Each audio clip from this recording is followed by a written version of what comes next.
Hello, everyone. This is Jonathan Little, and today I'm going to be sharing with you a hand I played in a $5,000 buy-in World Series of Poker event last year that I actually ended up final tabling. So this hand and the hand I'm going to be sharing with you for the next 4 weeks all come from this tournament. So here we are. We have 43,000 chips on the button.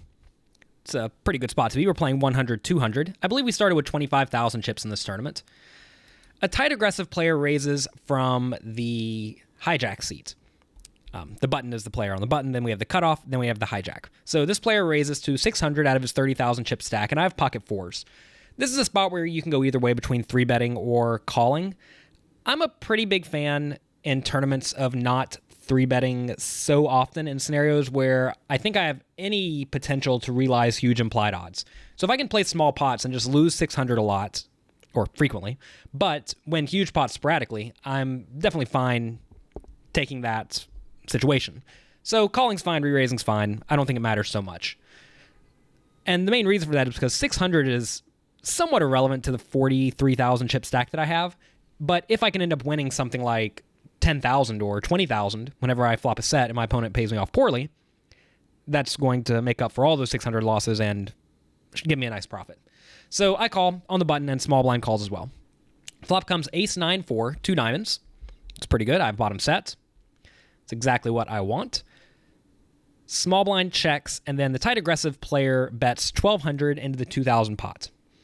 So this player could certainly have a wide range. I don't think he necessarily has to have a strong hand to continuation bet in this spot. A lot of players will somewhat blindly continuation bet any ace XX board, heads up, or three-ways. And I don't think that's such a bad strategy. Because, in general, if I have nothing here, I'm probably going to fold, and so is the player in the small blind. However, he does bet a little bit on the large side, 1,200 into 2,000. That's certainly not giant, but if you play a lot online, you'll see a lot of players betting something like 800 in this spot. So I don't know if that really means much about his range. Maybe it's just what he bets every single time in this scenario. But I would generally read this as being a little bit stronger than normal. And that's because a lot of players, if they do have an ace, they don't really want to give you great odds to outdraw them with all sorts of random stuff like 9-8 or flush draw or 4-2 or anything like that.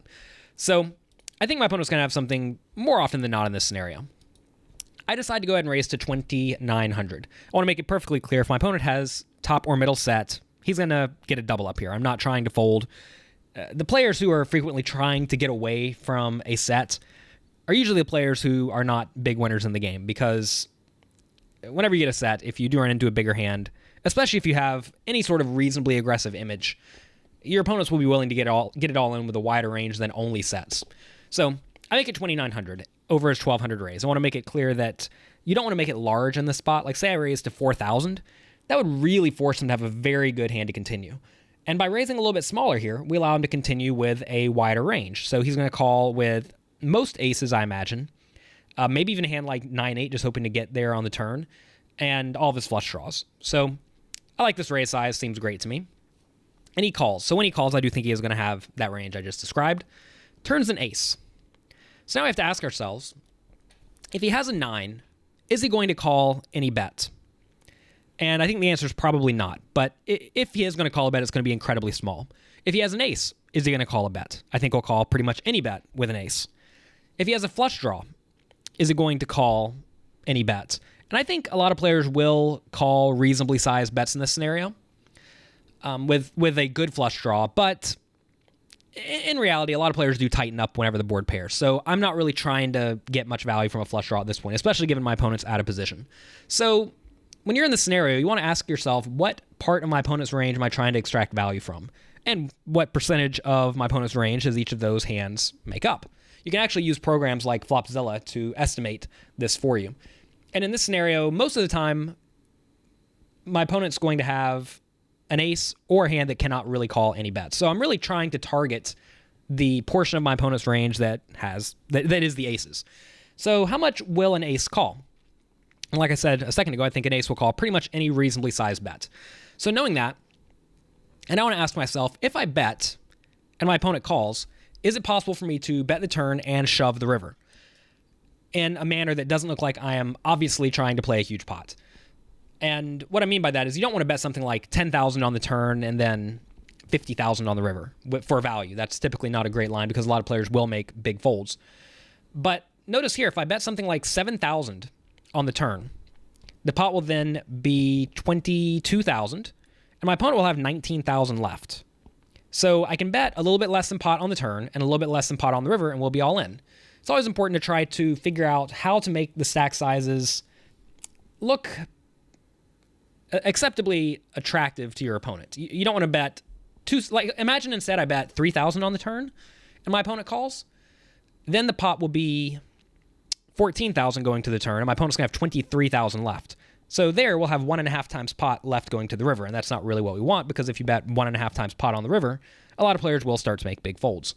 So this is a pretty good example of a situation where you need to size your bets not necessarily according to your hand strength, but according to your opponent's range and the stack sizes. So in this scenario, I can almost certainly guarantee you, even though I played this hand a few months ago, 6 or 7 or 8 months ago, that I'm probably going to be betting between like 6,800 and 7,000. So I actually do 6,300, a little bit small. I think I would have preferred a touch bigger, but notice still here I do leave my opponent with a pot size bet. And I think that's a very good thing to do. So we get here on the river and my opponent checks, and I think I have a pretty easy all-in. A lot of people will look at this and say, well, he's going to call you every time you're beat. That is true, but he's also going to call me every time he has ace-king or ace-queen and maybe even ace-jack and maybe ace-10 or maybe any ace.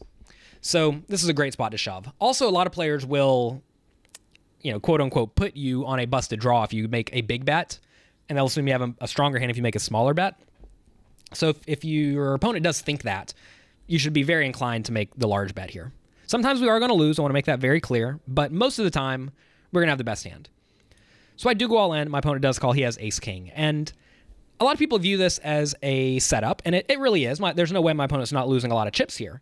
But it's important to recognize that by playing the hand where I raise the flop, bet relatively large on the turn, and then relatively large on the river, setting it up so that I was betting less than the size of the pot or roughly the size of the pot on all streets, it made it pretty much impossible for my opponent to make a fold here.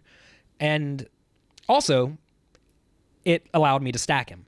A lot of players are either giving their opponents the opportunity to make a big fold, or they are not putting their opponent all in by the river. And you want to make sure you are doing those two things when you do have a premium hand. I guess it's worth mentioning that say instead the board came 10-9-4 and the turn was an ace. Ignore my opponent's hand. Pretend like we thought that, he bet the flop on 10-9-4, I raised, and he called. If the turn's an ace, then at that point, I don't want to bet large, because then my opponent's flop calling range is going to be mostly draws and top pair type hands, and all those get very much worse on an ace turn. So, you have to think about a lot of things in poker. Don't just think I have a set I'm trying to play for all the money, because if you are thinking at that level, you're going to be leaving a lot of money on the table. Always think about your opponent's range and how to extract the maximum amount of value without allowing your opponent to somewhat easily get off the hook. So that's going to be it for this video. I want to thank you all for watching. Make sure you check out my personal site at jonathanlittlepoker.com, and be sure to check back next week for another hand here on Poker News.